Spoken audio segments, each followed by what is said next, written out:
Assalamualaikum warahmatullahi wabarakatuh.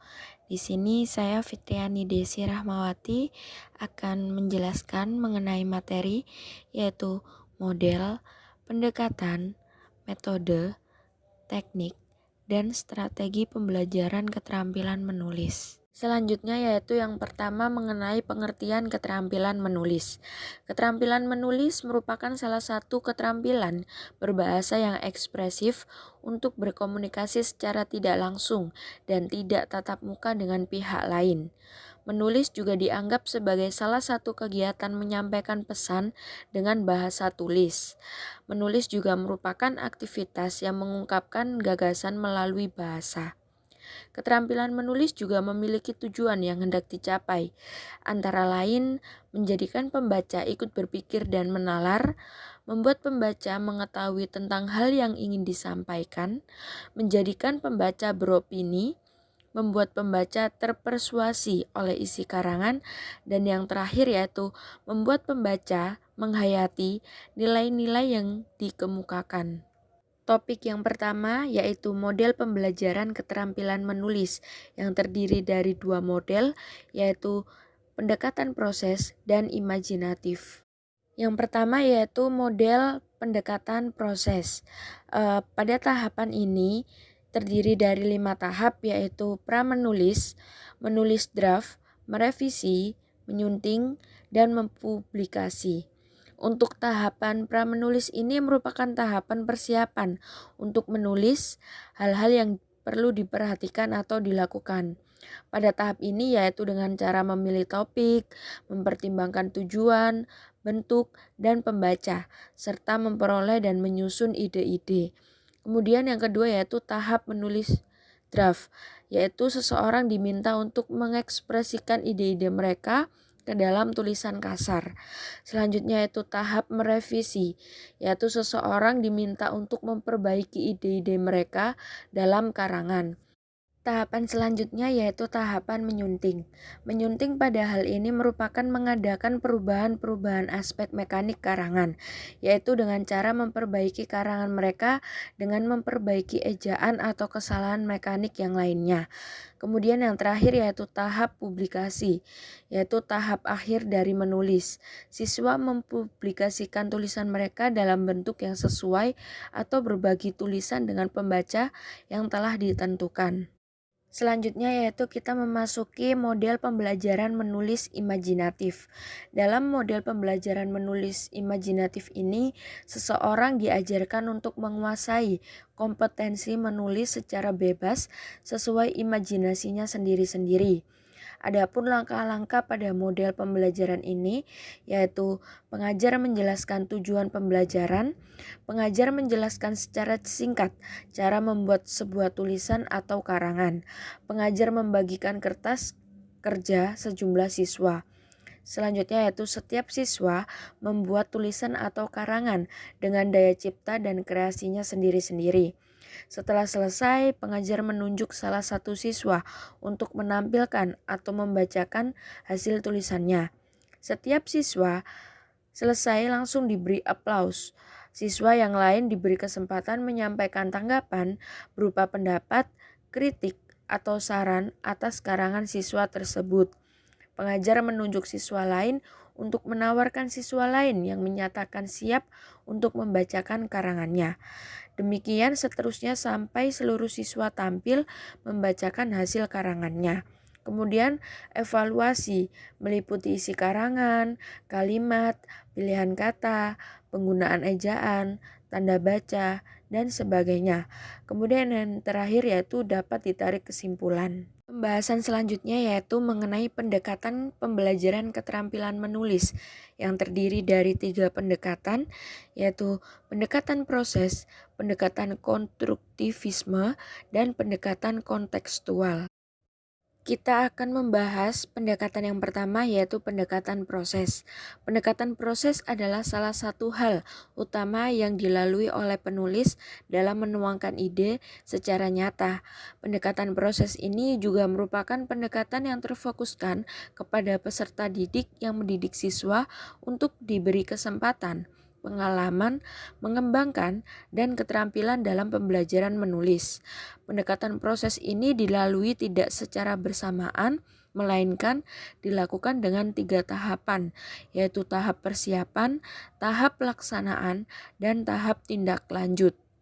Dengan demikian, keberhasilan peserta didik dalam keterampilan menulis ini yaitu perubahan tingkah laku yang sebelumnya belum mengetahui dan belum paham akan bahasa Indonesia, kini bisa dan memahami bagaimana keterampilan menulis dalam bahasa Indonesia dengan benar.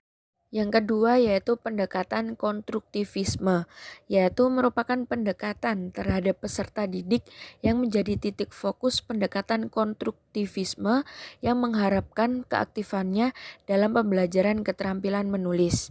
Menurut Muklas, mengemukakan bahwa pembelajaran melalui pendekatan konstruktivisme ini menekankan terbangunnya pemahaman sendiri secara aktif, kreatif, dan produktif berdasarkan pengalaman yang bermakna. Tujuannya yaitu untuk memberikan kesempatan kepada siswa berinteraksi secara langsung, mengubah persepsi dan konsepsi siswa yang salah satu dan mungkin salah, dan mempelajari konsep yang benar. Yang terakhir yaitu pendekatan kontekstual, merupakan pendekatan yang bertujuan untuk memberikan pengertian kepada peserta didik atas konteks penjelasan yang telah ditangkapnya. Pendekatan kontekstual ini merupakan salah satu aliran filsafat yang memiliki pandangan bahwa siswa dapat menangkap maksud dari pembelajaran yang mereka terima dan dikaitkan dengan pembelajaran yang telah didapat sebelumnya. Pendekatan kontekstual ini merupakan proses belajar yang melibatkan antara siswa dan guru, yang menggabungkan antara mata pelajaran dengan kehidupan nyata sehari-hari, agar mengerti konteks yang telah diajarkan, baik dilakukan dengan bimbingan individu maupun berkelompok. Topik pembicaraan selanjutnya yaitu mengenai metode pembelajaran keterampilan menulis yang terdiri dari 3 metode. Yang pertama yaitu metode langsung, metode komunikatif, dan metode tematik integratif. Yang pertama yaitu metode langsung. Metode langsung merupakan metode yang dilakukan pengajar kepada peserta didik secara langsung untuk mengetahui karakter dan sikap peserta didik ketika menjalani pembelajaran menulis. Tujuannya yaitu untuk mengetahui pengetahuan yang prosedural, ringkas, dan jelas agar bisa dipelajari secara langkah demi langkah. Kemudian terdapat beberapa fase yang ada di dalam metode langsung, antara lain fase persiapan, fase demonstrasi, fase pembimbingan, fase pengecekan, dan fase pelatihan lanjutan. Yang kedua yaitu metode komunikatif.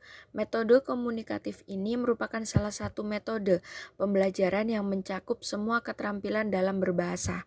Metode ini juga dapat melatih para siswa untuk berkembang dalam segi pemikiran dan juga dalam kebahasaan. Contohnya yaitu siswa diberikan tugas untuk menulis dialog yang mengangkat tema kegiatan sehari-hari yang dilakukan secara berpasang-pasangan maupun perseorangan. Dan yang terakhir yaitu metode tematik integratif. Metode tematik sendiri yaitu sebuah metode pembelajaran yang memadukan dengan beberapa mata pelajaran untuk memberikan pengalaman kepada siswa. Sedangkan metode integratif yaitu merupakan metode pembelajaran yang memadukan dengan kehidupan nyata, sehingga dapat ditarik kesimpulan bahwa metode tematik integratif merupakan salah satu metode pembelajaran menulis yang menggabungkan 2 jenis kegiatan yang dijadikan dalam satu metode pembelajaran. Ciri-cirinya yaitu lebih menekankan keterlibatan peserta didik dalam pembelajaran, memberikan pengalaman yang nyata dan langsung, bersifat fleksibel, dan hasil pembelajaran dapat berkembang sesuai minat dan bakat peserta didik. Selanjutnya yaitu teknik pembelajaran keterampilan menulis yang terdiri dari 19 poin, yaitu menyusun kalimat, memperkenalkan karangan, meniru model, karangan bersama, mengisi, menyusun kembali, menyelesaikan cerita, menjawab pertanyaan, meringkas bacaan, parafrase, reka cerita gambar, memberikan, mengembangkan kata kunci, mengembangkan kalimat topik, mengembangkan judul, mengembangkan peribahasa, menulis surat, menyusun dialog, dan yang terakhir yaitu menyusun wacana. Yang pertama yaitu menyusun kalimat. Yang dimaksud menyusun kalimat ini siswa disuruh menyusun kalimat.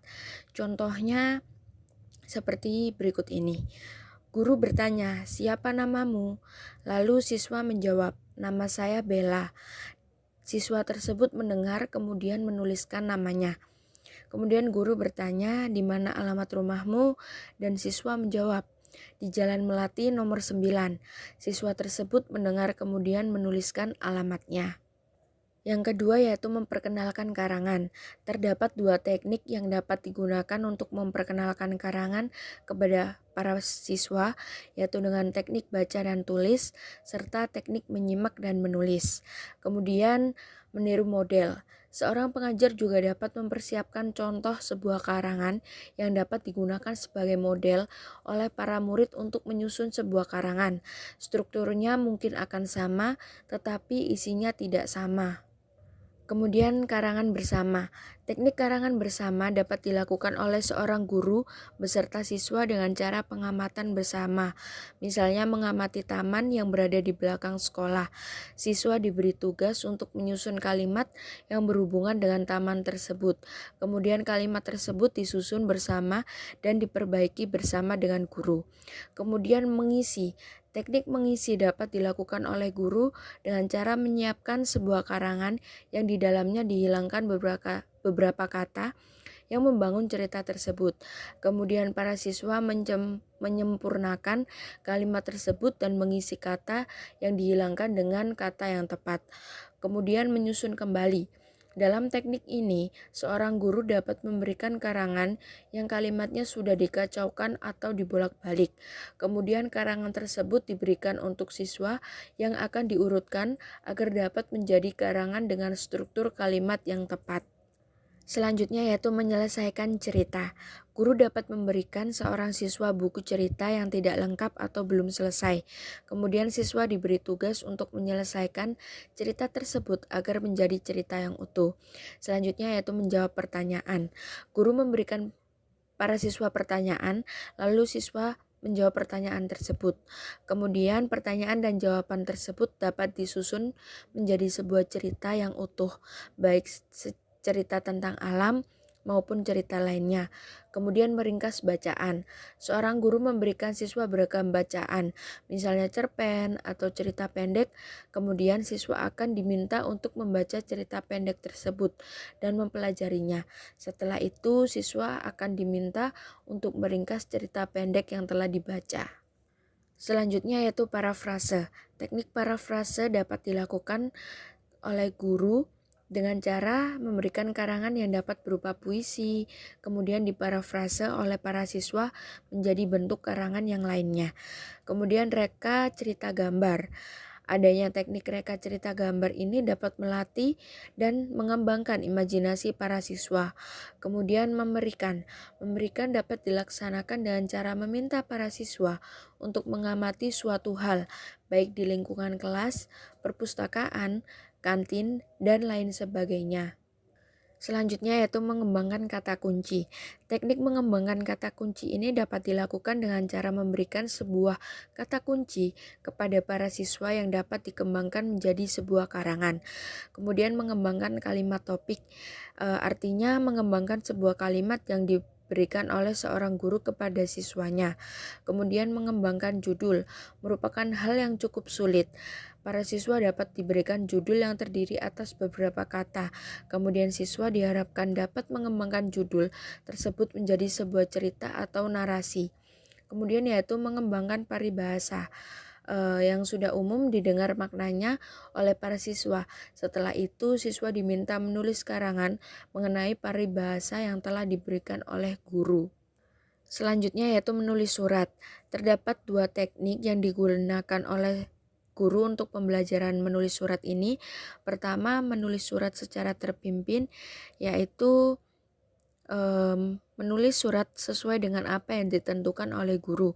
Yang kedua yaitu menulis surat secara bebas seperti surat izin tidak masuk sekolah karena sakit. Kemudian menyusun dialog yang digunakan sebagai salah satu pembelajaran menulis karena dialog merupakan hal yang sudah tidak asing bagi para siswa, seperti menyusun dialog antara percakapan anak dan ayah atau ibu mengenai rencana liburan mendatang.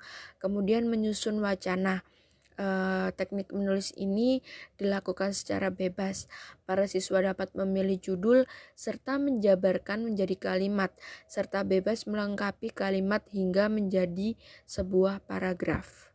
Topik yang terakhir yaitu strategi pembelajaran keterampilan menulis.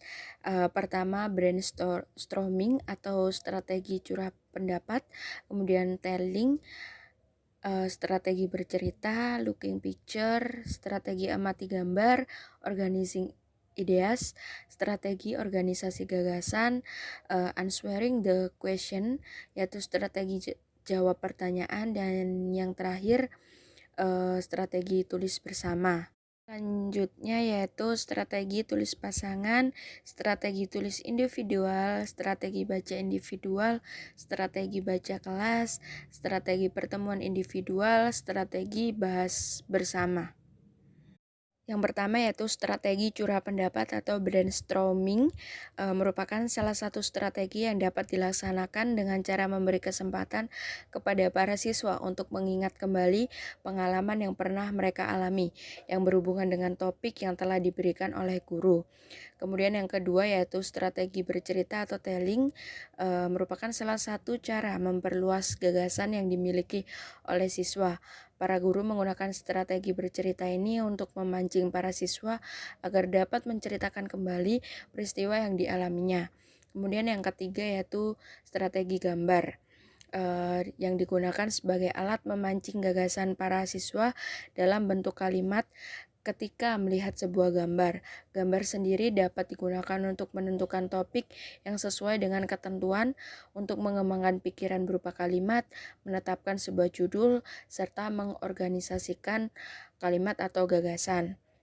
Kemudian strategi organisasi gagasan atau organizing ideas, yang dilakukan dengan cara bercerita atau memberikan gambaran kepada para siswa.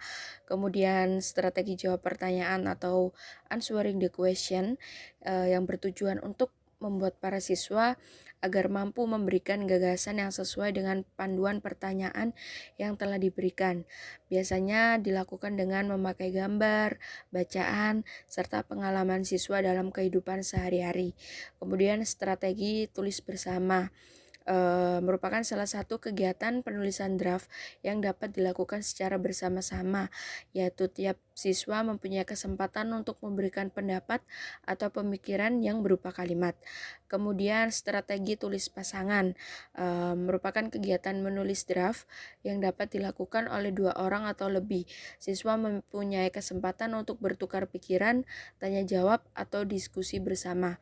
Kemudian strategi tulis individual merupakan strategi yang digunakan dengan cara memberikan siswa kesempatan untuk menulis bebas mengenai segala sesuatu yang ada pada ingatannya, tentu dengan topik yang sebelumnya yang telah ditentukan. Biasanya guru memberikan pancingan berupa materi atau gambar yang umum dan berkaitan dengan kehidupan sehari-hari. Kemudian strategi baca individual merupakan strategi yang digunakan untuk mengetahui kesalahan terhadap diri. Strategi ini memberikan peluang bagi para siswa untuk mereview kembali karangannya. Kemudian strategi baca kelas merupakan strategi yang biasanya dilakukan untuk meminimalisir kesalahan yang tidak ditemukan dalam tulisan seorang siswa. Kemudian strategi pertemuan individual yaitu salah satu cara untuk menemukan kekurangan maupun kesalahan dengan cara berkonsultasi secara langsung kepada guru. Seorang siswa memberikan draftnya kepada guru dan mendiskusikannya tanpa rasa malu kepada teman-temannya. Dan yang terakhir yaitu strategi bahas bersama, merupakan strategi yang dilakukan dengan cara menyempurnakan sebuah tulisan secara bersama, yaitu penyempurnaan penempatan kata, pemilihan kata, kalimat, maupun paragraf. Fokus perhatian pada tahap ini itu mengacu kepada kesatuan dan juga perluasan isi tulisan. Kemudian fokus penyempurnaan terletak pada penulisan tanda baca, ejaan, struktur kalimat, dan juga kosakata. Sekian peta konsep dan penjelasannya mengenai model, pendekatan, metode, teknik, dan strategi pembelajaran keterampilan menulis. Kurang lebihnya mohon maaf. Wassalamualaikum warahmatullahi wabarakatuh.